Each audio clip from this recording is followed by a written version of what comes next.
O nosso conteúdo ele vai se basear no primeiro tópico, que é a regulação neurohumoral da função gastrointestinal. Então, a gente vai conversar, primeiramente, onde é que o intestino, né, esse trato gastrointestinal, ele vai estar associado com um balanço energético e o que, que ele tem a ver com intensidade de pouso, né? Isso tem alguma associação? Será que tem realmente essa importância? Né? O que está regulado por detrás disso? Né? Qual a participação da parte neuronal e qual a parte da participação do hormônio, né, humoral? Falar sobre a questão das secreções que vão ser secretadas pelo trato gastrointestinal, como é que ocorre a digestão desses nutrientes, como é que ocorre a absorção.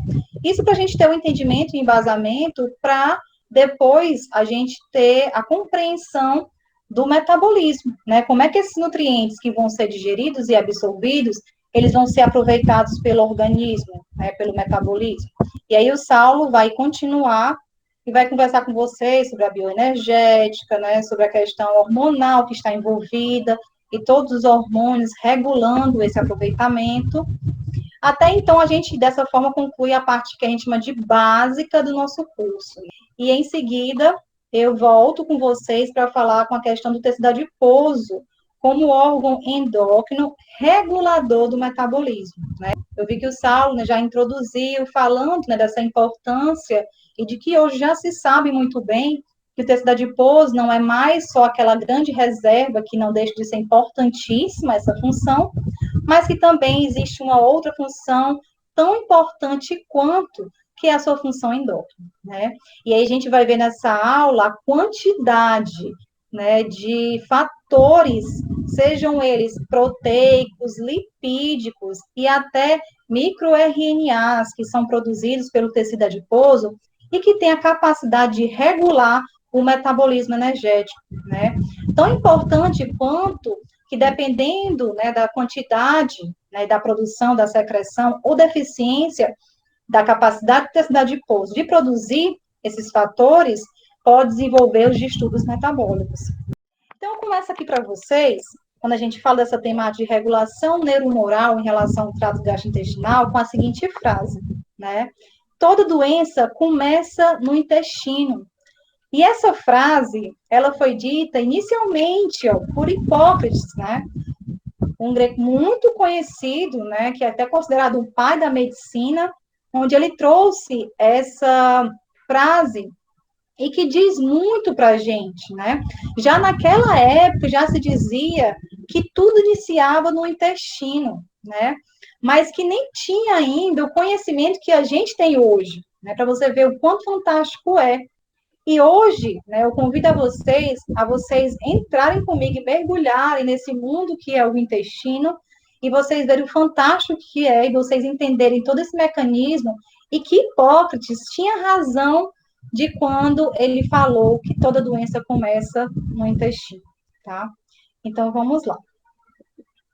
Então, para a gente começar, né, nada como a gente tem que fazer uma revisão, né, do básico também. É sempre bom, importante a gente relembrar a questão da anatomia, né, o que faz parte desse trato gastrointestinal, né, quais são os órgãos que compõem esse sistema para que a gente consiga entender todo o processo de secreção, onde é que vai ser secretado, né, se secreta, onde é que ele vai agir, esse hormônio, se está causando um estímulo de uma contração, aonde pode ocorrer esse estímulo, por qual neurônio, enfim. Então, é importante a gente entender a anatomia. Então, para a gente revisar um pouco, o que a gente vai fazer aqui? Eu trouxe duas figuras aqui para vocês, tá? Uma figura bem clássica, né, onde mostra o corpo humano, em que você está destacado todos os processos, né, os órgãos, tanto os órgãos do sistema, que a gente chama que é um tubo oco, o sistema gastrointestinal, que inicia na boca e vai até o quê? O ânus, né, a entrada e o término desse sistema. Mas que dentro desse sistema, que a gente vai falar aqui, quais são os órgãos que compõem ele, a gente tem também o que a gente chama de o quê? De glândulas ou órgãos anexos, né? Que eles não estão dentro, né, fazendo parte desse tubo oco, por onde passa o bolo alimentar, mas que eles vão ser importantíssimos para o processo de digestão e aproveitamento dos nutrientes, tá? Então, quais são os órgãos que fazem parte desse processo do sistema gastrointestinal? A gente tem, principalmente, iniciando na boca, né? A boca, ela faz parte do trato gastrointestinal. Por que que eu digo que ela faz parte? Pelo processo de mastigação, tá? Quando a gente mastiga o alimento, esse processo é tão essencial que ele vai reduzir as partículas dos alimentos, né, que são partículas grandes, densas, com muita energia, para elas se transformarem em partículas menores, para que as enzimas consigam agir de forma efetiva, e aí sim você consiga ter uma absorção de forma eficaz e consiga aproveitar, né?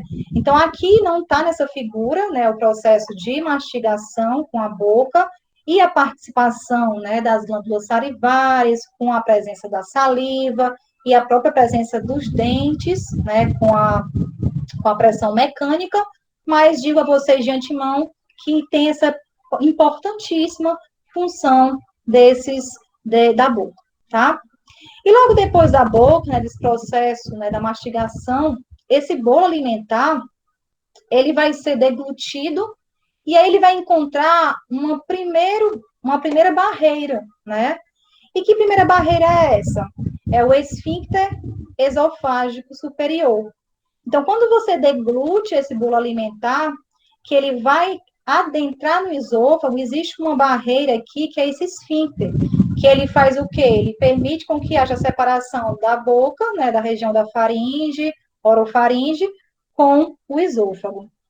O que acontece é que, quando você mastiga o alimento, né, e você deglute, a gente vai ver que toda a comunicação neural irão participar, estimulando para que esse esfíncter, né, essa barreira, ela seja o quê? Relaxada, né? E aí, a partir do momento que ele relaxa, você consegue favorecer a passagem desse bolo alimentar ao longo do esôfago, né? O esôfago é uma das primeiras porções do trato gastrointestinal, mas ele não tem função digestiva, né? A função principal do esôfago principalmente, separar o conteúdo do que está na boca, né, que não chegou ainda para ser deglutido, que vai ser mastigado ainda, do estômago, né? Então, você tem uma passagem desse conteúdo até ele chegar no estômago. Então, só serve de passagem, tá? O esôfago não tem função digestiva. Você ainda encontra ali glândulas secretórias do tipo mucosa, que vão ajudar na lubrificação desse bolo e na passagem dele ao longo desse tubo, mas não tem essa função digestiva, certo? E aí, quando a gente observa aqui, ó, nessa figura, esse esôfago, quando ele chega já próximo ao estômago, tem outra barreira, né, representada por esse círculo aí nessa figura. Essa outra barreira é chamada de quê? De esfíncter esofágico inferior, né? Então, ele vai ser importantíssimo para quê? Para eu separar, né, esse conteúdo estomacal, que é ácido, né? A gente tem que lembrar que o estômago é um ambiente ácido, com pH por volta de 3 a 4. Então, eu preciso separar esse conteúdo que está no estômago para o quê? Em relação ao esôfago, né? A sua porção anterior. E quem faz essa proteção é esse esfíncter esofágico inferior. E o que faz, Kessiane, com que esse esfíncter, ele relaxe e promova a passagem do bolo que está aqui no esôfago para o estômago?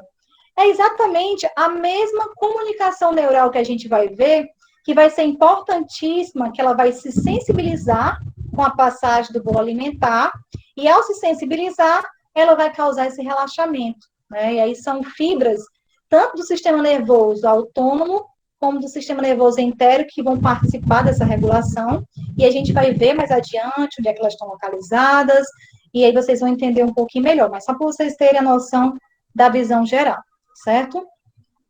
Bom, então a gente chegou no estômago, né? Esse alimento, quando chega no estômago, qual o próximo passo que ele vai continuar nessa via do sistema gastrointestinal? É o intestino delgado, né? Principalmente, né, e óbvio, a sua primeira porção, que é o duodeno. E aí, para ele chegar no duodeno, existe outra barreira, né?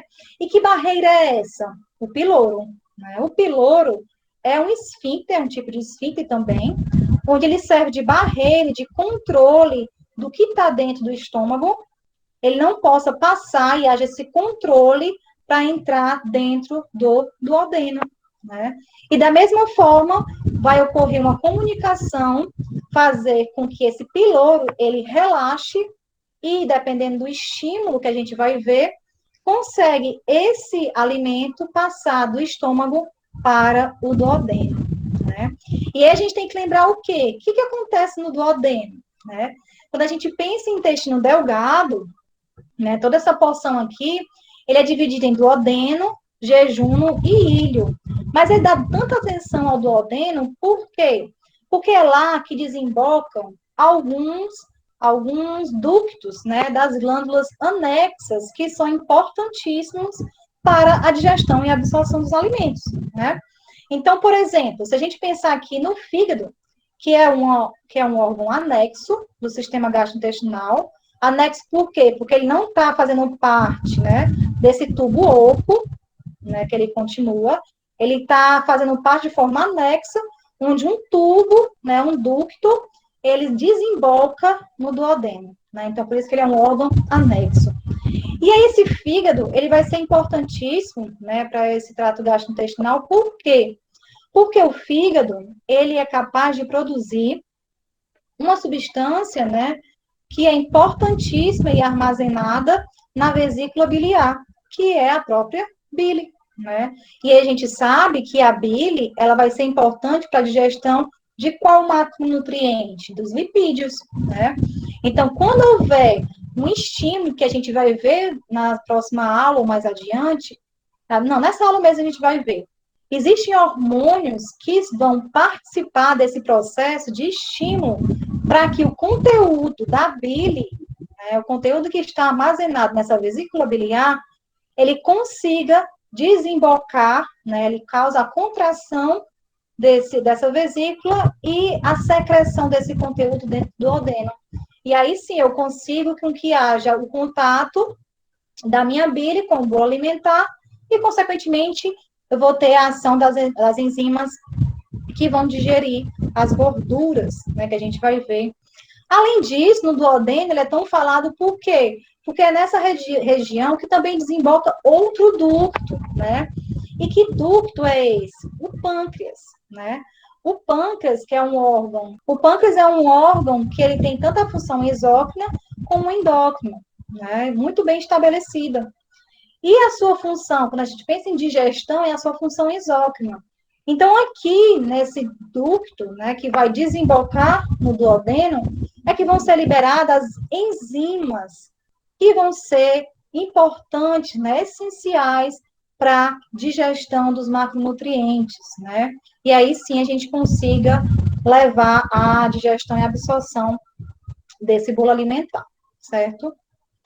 Além disso, né, esse bolo alimentar que passa aqui pelo duodeno, ele vai continuar percorrendo, vai ser digerido ao longo do intestino delgado, vão sofrer aqui também liberações, que a gente vai ver mais adiante, de alguns fatores endócrinos, né, que vão ser responsáveis para que haja, né, de forma efetiva, a mobilidade desse bolo alimentar, fazendo com que ele perpasse todo o tubo e cause a sua ação digestiva e também absortiva, né? E depois do intestino delgado, ele vai para qual porção? A porção do cólon, né? E aí, da mesma forma, existe outra barreira, né? E que barreira é essa? É exatamente a junção ilho-secal, né? Essa porção final do intestino delgado, ela vai se encontrar com o intestino grosso, aqui no colo ascendente, através dessa junção ilho-secal, que também é uma barreira, que precisa ser estimulada com a chegada do bolo alimentar, aqui nessa porção final, vai estimular esse relaxamento, e aí sim eu vou ter essa, digamos, permissão da passagem do bolo alimentar do intestino delgado para o grosso, tá? E aí sim a gente consegue que esse bolo alimentar alcance o intestino grosso, a nível de colo ascendente. E aí, qual é a função, né, do colo? Seja ele ascendente, seja ele transverso, descendente, né? A função principal do colo é o quê? A formação das fezes, né? Então, tudo que foi absorvido e é para ser aproveitado pelo organismo, ele foi absorvido ao longo do intestino delgado, né? Então, pensar em nutriente, absorção de nutriente, digestão, a gente tem que pensar a nível de intestino delgado, de forma efetiva, né? Depois você vai entender por que eu estou falando isso. E no caso do colo, do intestino grosso, né, a gente vai ter, na verdade, o quê? São os resíduos. O que não foi aproveitado pelo organismo, passou pelo intestino delgado, digamos que sobrou, né, e foi parar no colo, intestino grosso, e aí vai ser feita a formação das fezes. E aí, nesse ambiente, vai ocorrer o quê? A reabsorção de água, vai ocorrer a reabsorção de eletrólitos, que é o reaproveitamento, né, da água, que é um momento muito importante também nesse processo do sistema gastrointestinal, e até a formação final, né, dessas fezes aqui no colo descendente, e que por movimentos peristálticos, que a gente também vai ver na aula de motilidade, ele consegue percorrer todo esse trajeto até alcançar o reto e o ânus, né? E mais uma vez a gente tem outra barreira, né, que é importantíssima, porque ela vai dar esse controle da defecação, fazendo com que a gente realmente só efetive, né, esse movimento de defecar quando ocorrer um controle nervoso. E aí a gente vai ver também nessa aula que existe tanto um controle nervoso somático, voluntário, como também um controle autônomo involuntário, certo? Mas é importante vocês verem que, mais uma vez, o sistema gastrointestinal é formado por várias barreiras, vários esfíncteres, que a gente chama, né? E que esses esfíncteres vão ser importantes porque eles fazem com que haja o que? A separação, como se porcionasse, né, cada parte desse sistema gastrointestinal, a fim de que cada órgão desse, digamos assim, de forma separada, possa digerir de forma efetiva, possa executar sua função de forma muito eficaz e consiga, assim, o nosso organismo aproveitar da melhor forma esses nutrientes, tá? Então, aqui dessa figura, a gente, sem querer, a gente já fez uma revisão geral de toda a anatomia e as principais funções, digamos assim, do sistema gastrointestinal. E aí, como eu falei para vocês, existe um sistema, como eu comentei bastante, essa comunicação neural, que é bastante importante para que haja participação de todo esse processo do trato gastrointestinal, tá? E aí, só para a gente relembrar, como é que se dá a característica dessa parede do trato gastrointestinal? Para a gente entender, né, onde é que se localizam esses neurônios, como eles participam, a gente tem que relembrar um pouco da própria histologia do tecido intestinal, né? Então, quando a gente lembra, né, se a gente recordar aqui um corte histológico, e ele é dividido, né, como qualquer um outro tecido, tem a mucosa, tem a submucosa, né, e tem a muscular, a muscular própria, né, a própria muscular como região mais externa e a serosa. O que seria o lúmen, né? O lúmen é exatamente a região oca, né? É essa região da qual o bolo alimentar vai passar, né? E vai sensibilizar a camada epitelial do teu tecido intestinal, né? De todo o trato gastrointestinal. Então, aqui está o lúmen, que é exatamente essa porção em contato, digamos assim, com o epitélio, que é a primeira camada do tecido intestinal, tá? E aí nós temos o epitélio, que são as células que vão revestir esse tecido e que estão voltadas para esse tubo oco, certo? E logo abaixo desse epitélio, a gente vai ter o quê? Os outros compartimentos que fazem parte da mucosa, né? E quais são eles? A membrana basal, nós vamos ter a lâmina própria, onde a gente vai observar que vai ter vasos sanguíneos, né? Vão ter fibras, e a própria muscular da mucosa, né? Que vai ser importantíssima para, dependendo da região, ela que vai causar as contraturas, fazendo com que haja as pregas que são visíveis a olho nu, principalmente como no estômago, né? Também ela vai ser importantíssima, essa muscular da mucosa, para facilitar a secreção das substâncias que são liberadas, né, e produzidas pelas células do epitélio, certo?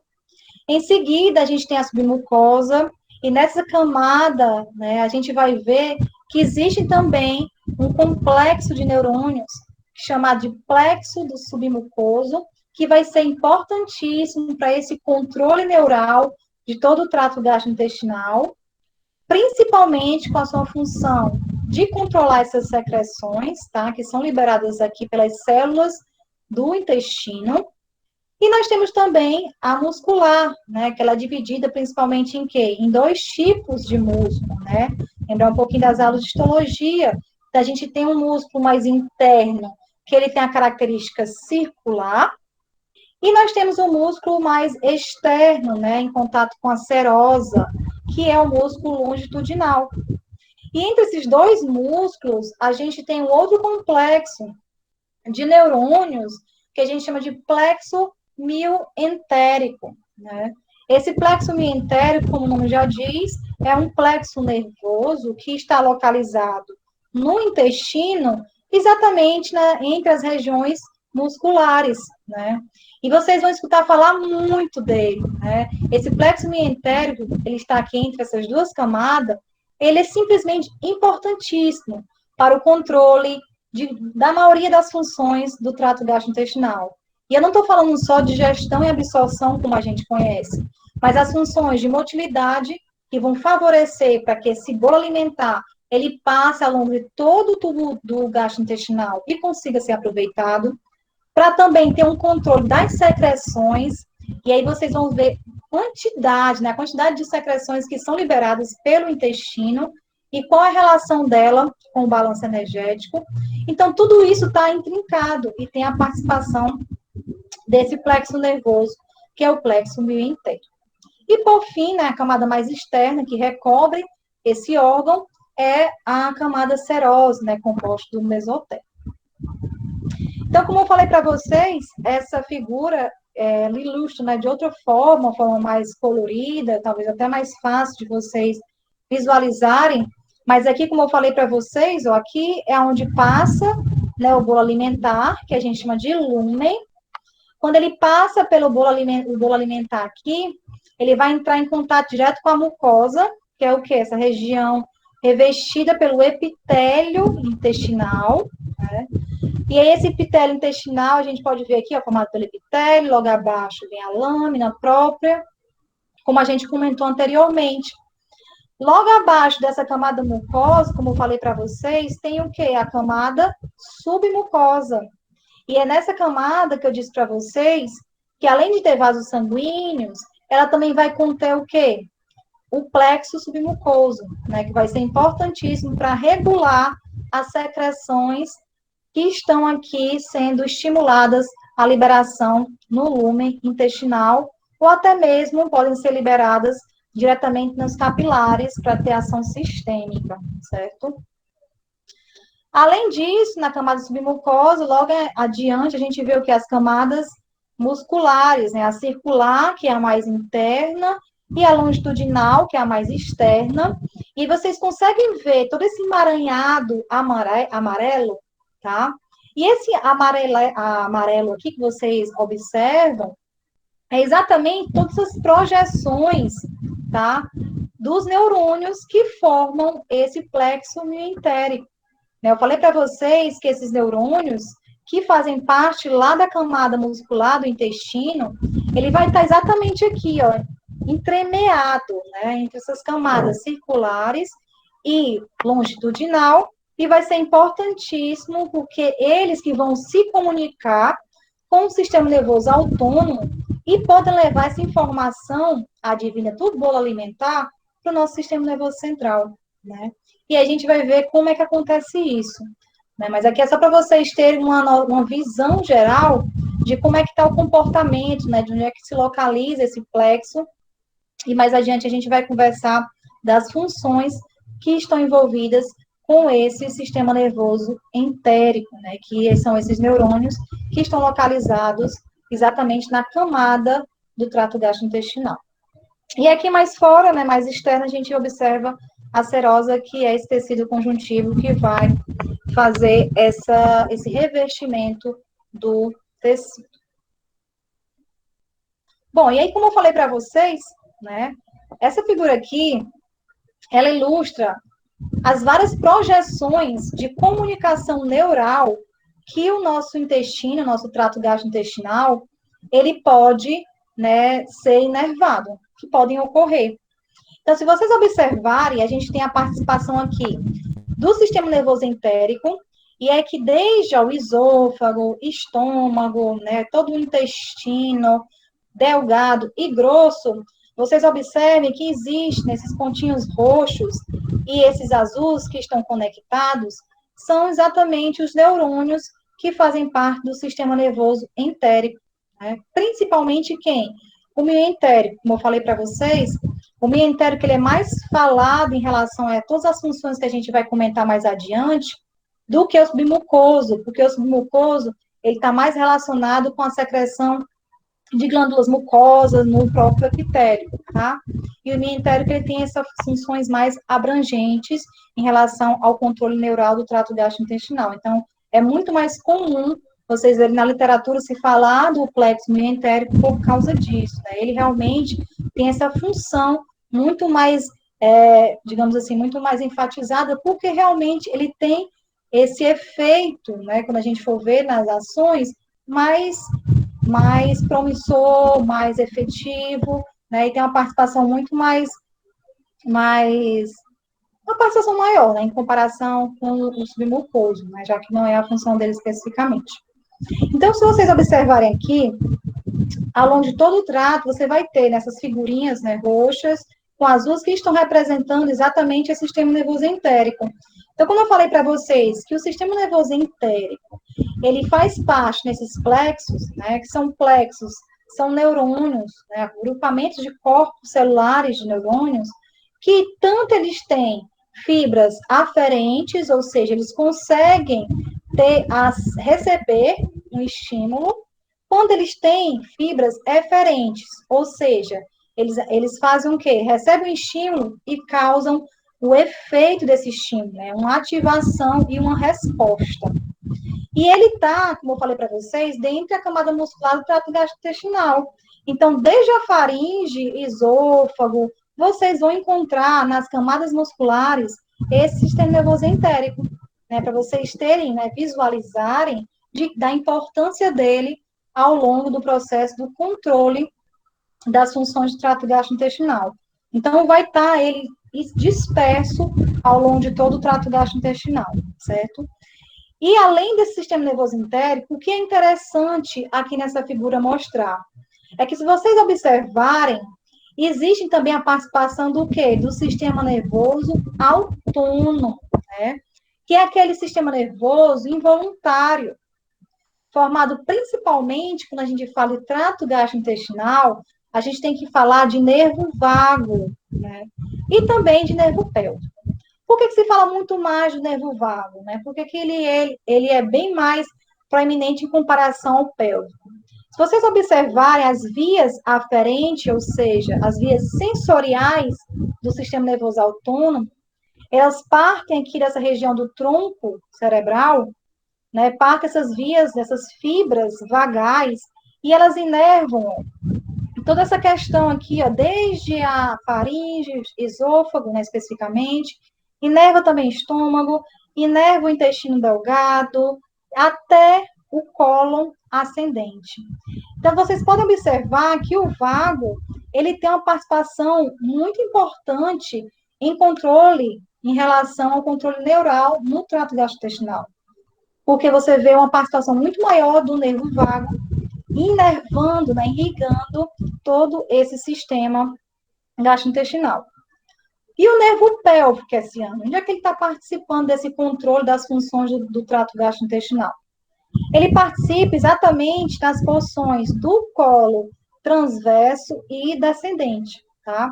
Quando a gente pensar em nervo pélvico, vocês podem observar aqui, que é exatamente, né, as fibras, elas vão partir ali da região sacral, né, da tua medula espinhal, e aí elas vão irrigar, né, essa região mais final aqui, de colo, descendente, transverso e reto e ânus, tá?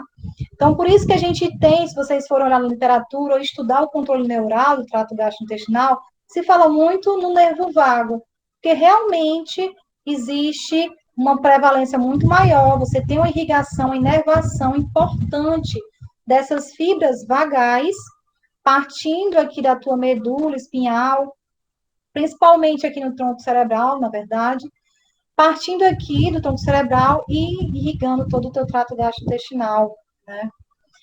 E da mesma forma, né, vocês podem observar que tanto essas vias sensoriais, como também as vias eferentes, têm a participação do nervo vago, né? Ou seja, ele pode receber essas informações sensoriais, como, por exemplo, sentir cheiros, ou mesmo você ver alguma coisa que lhe estimule, né? Você sentir o gosto, e todas essa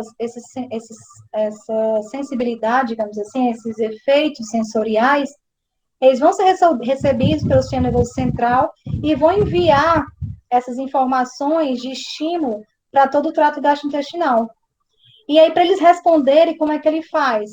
Ele envia esse estímulo via as fibras vagais eferentes, que vão regular e modular essa informação para que tenha uma resposta, né? E aí, que resposta é essa? Pode ser secreção de substâncias, pode ser a própria motilidade, né? A liberação das enzimas, liberação de hormônios, tá? E até mesmo, importantíssimo, como a gente vai ver mais adiante, é essa regulação desse controle neural vagal, principalmente na conexão com o sistema nervoso central, né? E aí eu digo a vocês, né, dessa importância do trato gastrointestinal e toda essa irrigação nervosa, desde o sistema nervoso entérico ao sistema nervoso autônomo, formado, né, pelo nervo vago, principalmente, né, e suas aferências, seja ela sensoriais e efetoras, elas vão desembocar no nosso sistema nervoso central. E é graças à participação do nosso sistema nervoso central, né, medula espinhal e o nosso encéfalo, a nível de hipotálamo, é que a gente vai ter essa resposta do controle nervoso, do trato gastrointestinal, envolvido também com essa regulação do sistema nervoso central, né, e o controle da ingesta alimentar. Mas calma que a gente vai falar sobre isso, tá? Tudo vai ficando mais claro ao longo da aula.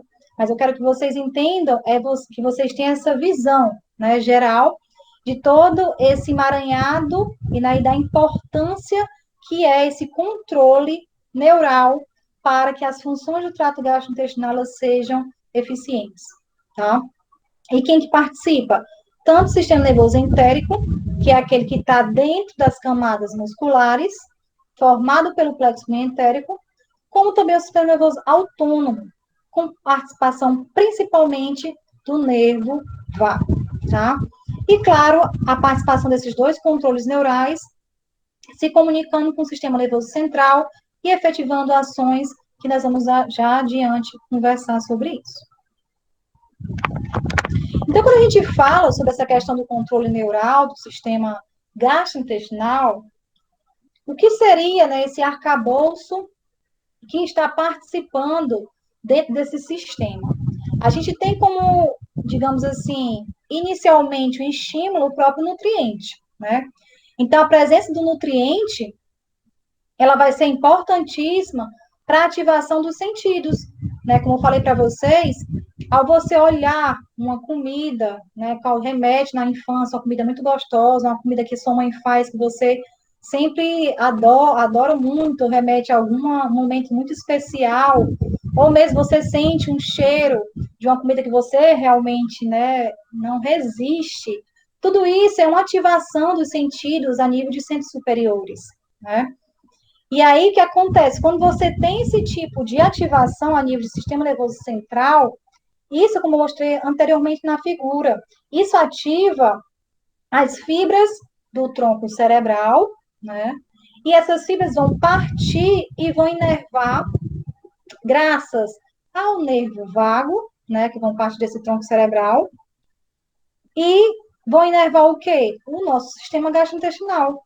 E aí inerva estômago, intestino, pâncreas e etc., né? Como a gente viu na figura anterior. Mas olha o que é interessante. Vocês observarem, eu coloquei aqui na figura, que além da participação do nervo vago, ou seja, do sistema nervoso autônomo, regulando as funções do sistema gastrointestinal, a gente vai ter a participação de quem, como eu falei para vocês, do próprio sistema nervoso entérico, né? E aí, se vocês observarem, tem uma via que ela é bidirecional. Então, esse nervo vago, ele tanto pode estar se comunicando com o sistema nervoso entérico, como o contrário. Então, há essa comunicação muito tênue, né, entre esses dois complexos neurais, tá? Então, tanto o nervo vago pode se sensibilizar e estimular o sistema nervoso entérico através da liberação de neurotransmissores, e esse sistema nervoso entérico ativar as funções do sistema gastrointestinal, como também pode ser o contrário, né? O próprio sistema nervoso entérico ser ativado e estimular o nervo vago também a modular essa função gastrointestinal. Isso por quê? Porque o sistema nervoso entérico, como eu falei para vocês, ele está lá na parede, né, muscular do trato gastrointestinal. Se ele está lá na parede, e como eu falei para vocês, ele tem fibras aferentes e fibras eferentes, ou seja, ele tanto recebe o estímulo como ele consegue responder ao estímulo exatamente na célula-alvo, né, no órgão. O que é que vai acontecer? Esse sistema nervoso entérico, ele tem terminações nervosas do tipo químio e mecanosensíveis, né? E o que significa dizer isso, Cassiane? Significa dizer que na presença do nutriente, quando esse bolo alimentar, ele passar lá pelo lúmen, né, estiver passando pelo tubo oco do trato gastrointestinal, o que, que vai acontecer? Essas fibras que estão no plexo mientérico, mas que possuem projeções até chegar no epitélio intestinal, elas vão se sensibilizar tanto com a composição química desse bolo alimentar, como também a própria distensão que esse bolo alimentar vai causar pela presença dele na parede, né? Então, a partir dessa forma, né, a partir desse estímulo, é que a gente tem uma ativação desse sistema nervoso entérico, porque ele recebeu esse estímulo na presença do nutriente. E aí sim, ele pode tanto diretamente agir nesse sistema gastrointestinal, como ele pode também fazer uma comunicação com as fibras vagais para que haja a modulação dessa função. Então, aqui, dessa forma, o que vocês podem extrair de informação importante, né? Digamos, não importante, porque tudo é importante, mas de informação principal, é que todas as funções que a gente vai conversar mais adiante, existe sim uma participação muito importante do controle neural por trás disso, né? E esse controle neural se dá tanto pelo nervo vago como pelo sistema nervoso entérico. E que esse nervo vago e o sistema nervoso entérico, eles atuam, né, eles podem atuar juntos, modulando as funções do trato gastrointestinal, tá? É tão importante que, por exemplo, existem experimentos que são realizados em camundongos, que se caso você deletar ou causar um dano, né, nesse nervo vago desse animal, é associado diretamente a distúrbios de motilidade, né? Esse sistema gastrointestinal, ele diminui a capacidade de propelir o alimento, esse alimento fica mais tempo, né, dentro, armazenado no tubo, e isso gera diversos distúrbios metabólicos associados a isso. E aí mostrando que há sim uma participação importante, né, desse nervo vago juntamente com o sistema nervoso entérico para o controle das funções. Assim também é importante lembrar que esse sistema nervoso entérico, não sei se vocês já escutaram falar, mas ele é considerado que a gente chama de segundo cérebro. E o que significa dizer isso? Né? Que audácia é essa? Dizer que um plexo nervoso dentro do trato gastrointestinal tem uma ação similar ao cérebro, né? A ponto de ser chamado de segundo cérebro. Exatamente por a razão, né? Pela razão de que esse plexo entérico, ele tem essas fibras que eu falei para vocês, essas terminações, projeções essas, que conseguem receber o estímulo, né, que está passando ali pelo lúmen, no epitélio, e também conseguem responder, tanto porque eles se comunicam diretamente com o quê? Com o nervo vago. E aí eles estimulam diretamente, pode também responder direto, mas também tem essa comunicação com o nervo vago. Então, pela capacidade desse sistema nervoso entérico, ele conseguir até mesmo sozinho, sem a participação do sistema nervo vago, né? Ele conseguir efetivar as funções gastrointestinais, ele é considerado o segundo cérebro, tá? Mas friso, o nervo vago ele é importante para que haja uma função, né, mais, digamos assim, mais, não sei se eu poderia dizer mais eficaz, mas para você ter esse controle refinado das funções gastrointestinais, precisa ter essa participação nervo vago e sistema nervoso entérico, tá? Mas vocês podem ver na literatura e falando dessa importância do sistema nervoso entérico sozinho e a capacidade dele de conseguir comandar as funções gastrointestinais. Mas o nervo vago tem mostrado que há, sim, uma grande importância para que haja uma boa modulação, né? Nem que haja um excesso de estímulo e nem uma redução no estímulo para as funções gastrointestinais. E aí, como eu falei para vocês, né, se você tem esse estímulo, você vai ter as funções, né, as alterações na secreção e na motilidade, ou seja, as principais funções envolvidas em relação ao trato gastrointestinal, e que vão, né, consequentemente, vai correr um feedback para que haja uma regulação, seja o sistema nervoso entérico, ou seja o sistema nervoso autônomo, representado pelo nervo vago. Bom, então eu falei para vocês bastante do controle neural, né, do trato gastrointestinal. Mas existem outras comunicações que são bastante importantes também dentro do trato gastrointestinal, né? E quais são elas? Além do controle neural, né, onde vai participar essa comunicação que a gente chama do tipo neurócrina, a gente tem a participação de vários neurotransmissores, né? Tem a acetilcolina, que é, na verdade, um dos principais neurotransmissores do trato gastrointestinal.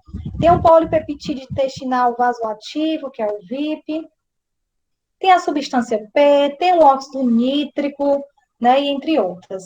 Mas a gente tem também né, outras moléculas que também participam dessa regulação das funções gastrointestinais. E quais são elas? Tem moléculas que têm uma comunicação do tipo endócrina. Então, como o Saulo conversou muito bem ontem com vocês, essas moléculas, né, essas substâncias, elas vão ser liberadas por células secretoras, né, células endócrinas, que estão localizadas ao longo do trato gastrointestinal, e a gente vai ver mais adiante um pouquinho de cada uma delas. E aqui representado principalmente quem? A gastrina, a colecistoquinina, ou colecistocinina, a motilina, a secretina, o peptídeo insulinotrópico dependente de glicose e a própria grelina, né? Isso, né, aqui está relacionado somente a alguns deles, mas já digo aqui para vocês que já se descobriu hoje mais de 70 fatores que são produzidos pelo trato gastrointestinal. Então, é muita coisa, né? E por que eu digo fatores? O Saulo também muito bem explicou a diferença, né, do que, para ser um hormônio, existem várias definições que devem ser elencadas para que esse fator ele seja considerado um hormônio, né?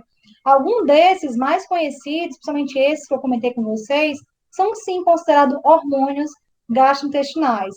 Mas a maioria desses peptídeos ativos, do trato gastrointestinal, eles não são considerados hormônios ainda, mas não deixam de ser fatores ativos que modulam a atividade enzimática, a expressão gênica da célula, entre outras funções, tá? E a gente vai comentar sobre alguns principais.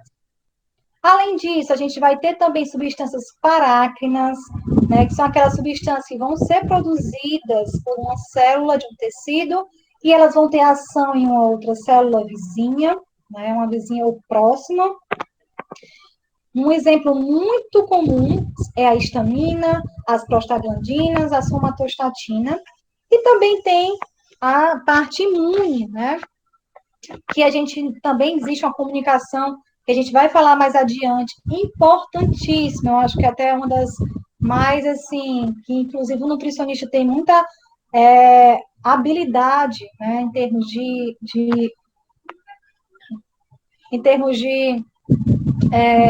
se estudar essa questão, porque realmente está sendo muito mais estudada essa questão, vocês vão entender o porquê que eu estou falando isso, na participação do sistema imune intestinal em relação ao trato gastrointestinal e todo esse balanço energético que a gente vai conversar depois mais adiante.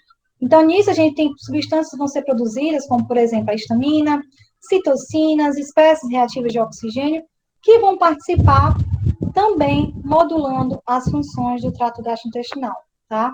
Mas, de uma forma geral, a gente pode dividir nesses quatro, né?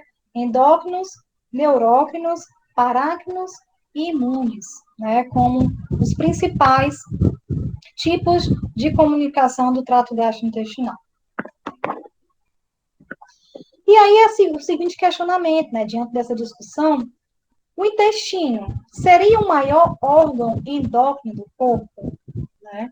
Diante do que eu falei para vocês, né, do que já se descobriu, cerca de mais de 70, e talvez até se vocês pesquisarem hoje na literatura, esse número pode já ter até aumentado, de peptídeos que foram encontrados, que são secretados e tem essa função endócrina, né, de cair na corrente sanguínea e de também ter essa comunicação de ativar a longas distâncias a atividade de células e modular as funções biológicas, né, de tecidos altos.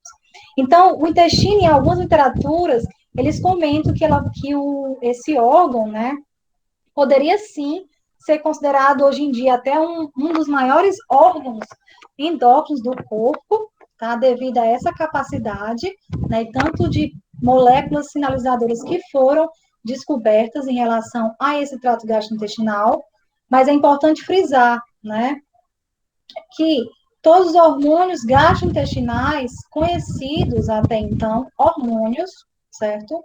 São peptídeos, mas nem todos os peptídeos que foram isolados do trato gastrointestinal são hormônios. Como eu falei para vocês, para ser hormônio, precisa passar, né, por toda uma regrinha onde você tem ser elencado para se caracterizar ser um hormônio. Mas, apesar de ter mais de 70 peptídeos já encontrados, a maioria deles ainda não são considerados hormônios gastrointestinais. Mas isso não tira, né, a função dele de modular funções de células-alvos e ter essa comunicação endócrina, né? E como é que essa comunicação, né? Eu até já comecei um pouco sobre vocês com isso. Ela pode ser local, né? Por exemplo, pode ocorrer uma retroalimentação do tipo a liberação de um hormônio chamado colecistoquinina, que é liberado no duodeno, cai na corrente sanguínea e ele tem atuação no estômago. E graças a isso, você consegue ter a regulação do esvaziamento gástrico, ou seja, você controla, desculpa, você controla a passagem do bolo alimentar do estômago para o duodeno. Aí eu posso dizer que esse tipo de transmissão, dessa comunicação endócrina, seria mais curta, né, mais aproximada. Mas também existe a comunicação mais distante, certo? Então, assim como a gente tem uma transmissão do tipo mais curta, ali mais próximo, né, do duodeno, estômago, Pode também em longa distância essa comunicação endócrina. E aqui eu coloquei como hipotálamo. A gente vai ver que substâncias secretadas pelo intestino, elas são capazes de, via o nervo vago, ou até mesmo essas substâncias diretamente na corrente sanguínea, conseguirem estimular o hipotálamo e fazer com que haja uma regulação do apetite e da saciedade. E é a partir desse momento é que a gente vai começar a discutir essa relação do intestino no balanço energético e mais adiante com o tecido adiposo. E aqui a figura mostrando para vocês, né, aqui de uma microscopia eletrônica, mostrando aqui uma célula endócrina, tá? Aqui ela com certeza foi estimulada a produção das suas secreções, e é por isso que aqui vocês visualizam aqui esses vários grumos que aparecem nessa célula endócrina, característica, né, dessa liberação que está sendo estimulada, essa síntese que está sendo estimulada e que vai ser liberada para a corrente sanguínea para ter suas devidas funções. E esses fatores, como eu falei para vocês, né, que eu vou chamar de fatores, porque a maioria, né, como eu falei para vocês, não foram identificados ainda como hormônios, existem vários estímulos para eles, tá? Dependendo do hormônio aqui, eu trouxe alguns, né, para vocês, a gastrina, a CCK, a secretina, o GIP e a motilina, você tem fatores que vão estimular a secreção de cada um deles. Como, por exemplo, a gastrina, que é um hormônio que vai ser importantíssimo para a liberação da acidez do estômago, né, do HCl, pela célula parietal, ele é estimulado graças à presença de quê? Das proteínas, né, nesse bolo alimentar. Da mesma forma, também estimula a colecistoquinina. Mas a colecistoquinina, ela ainda tem uma liberação, uma secreção maior ainda, o seu estímulo pelos ácidos graxos, tá? Então, a presença de gordura no bolo alimentar é bem eficiente em relação à liberação desse hormônio, que é a colecistocinina, e vocês vão ver mais adiante as várias funções que esse hormônio tem. Da mesma forma, a gente tem também um estímulo da glicose, né, que é outro nutriente, com, claro, né, um bem conhecido, que é essa incretina, que é liberada graças ao estímulo da presença de carboidrato. A acidez, né, como estímulo para a liberação da secretina, onde ela, né, se o ambiente está muito ácido, o que, é que o trato gastrointestinal faz? Ele estimula a secreção desse hormônio para que haja uma redução da liberação de HCl e, principalmente, a liberação de bicarbonato pelo pâncreas. E aí favorece com que haja a neutralização nesse bolo alimentar. E existe, né, como eu falei para vocês, a estimulação neural. E ela vai ser também bastante importante quando se fala em liberação de hormônios ou fatores gastrointestinais, tá? Então, você tem a participação da maioria desses fatores com estímulo do sistema nervoso e também do próprio estiramento, né, que também está envolvido com essa comunicação neuróquina, né, essa comunicação nervosa. Aqui para ilustrar para vocês, né, então a gente está adentrando já nesse mundo de secreção, né, quais as secreções gastrointestinais, principalmente nessas que têm essa ação endócrina, em relação à sua localização. Então, nessa figura, a gente pode observar que a grelina, ela está bastante presente, a sua produção aonde? No estômago, né? A grelina é um hormônio que é bastante conhecida a sua ação e a sua atuação, já hoje em dia, onde você tem essa liberação prevalente nesse órgão. A CCK, que é um outro hormônio, você vai ter a liberação dele a partir do quê? Do duodeno. E a gente observa nessa figura que você tem a prevalência maior da liberação, principalmente no duodeno, e que ela vai diminuindo ao longo do intestino delgado, tá? GLP-1, da mesma forma, você também tem uma liberação efetiva no intestino delgado, mas principalmente a nível de jejum e ilho, tá? E o PYY, que é outro fator, você já vê mais a participação e liberação dele nessa produção a nível de intestino delgado, ali na porção final, indo para a região do colo, certo? E nessa figura aqui também é ilustrada outros fatores, né, que esse artigo aqui, ele não trouxe no seu estudo. Então, aqui ele está mostrando, por exemplo, a gastrina, efetivamente nessa sua produção, principalmente aqui a nível, né, de antro pilórico e duodeno, tendo também a participação da CCK, como eu falei para vocês, ó, principalmente no duodeno. A secretina, na mesma forma, você tem essa participação na sua produção a partir do intestino delgado, da mesma forma com o GIP e com a motilina, né? Então, vocês observem que esses hormônios gastrointestinais, eles vão ter, né, essa síntese, essa liberação, principalmente a partir do quê? Do estômago e ao longo do intestino delgado e grosso.